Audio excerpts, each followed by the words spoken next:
وہ وقت تھا برِ صغیر کی سیاست کی انتہائی نازک اور کشیدہ لمحات کا۔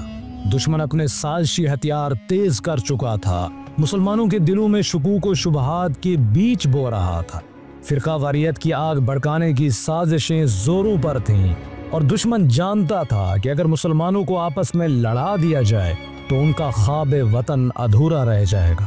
اسی کشمکش کے بیچ ایک کانفرنس کا منظر تھا۔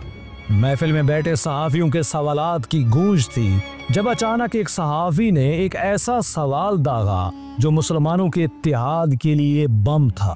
اس نے قائد اعظم سے پوچھا، آپ شیعہ ہیں یا سنی؟ یہ سوال ایسا تھا جیسے چنگاری کو آگ لگانے کے لیے اندھیرے میں رکھا ہوا بارود۔ ہر کوئی جانتا تھا کہ اس کا جواب مسلمانوں کے درمیان فساد اور بغاوت کی راہ ہموار کر سکتا ہے۔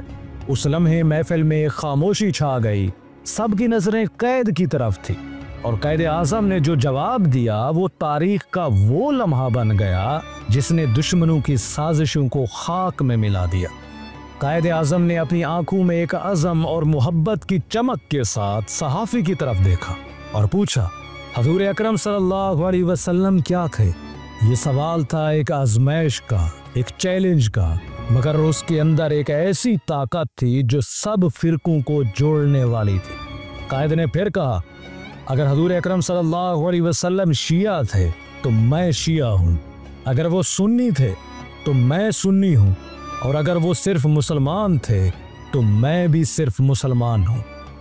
یہ کلمات ایسے تھے جیسے سناٹے میں بجلی گر پڑی ہو، ہر شخص کی سانسیں تھم گئیں۔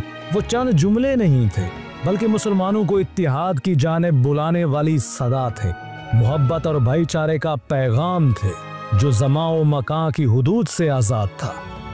قائد اعظم نے دکھا دیا کہ ہماری پہچان مذہب ہے، ہمارے عقیدے کی بنیاد محبت ہے، اور ہمارا مقصد ہے ایک ایسا پاکستان جہاں ہر مسلمان برابر ہو، ہر دل میں امن ہو اور ہر زبان پر بھائی چارے کے نعرے ہوں۔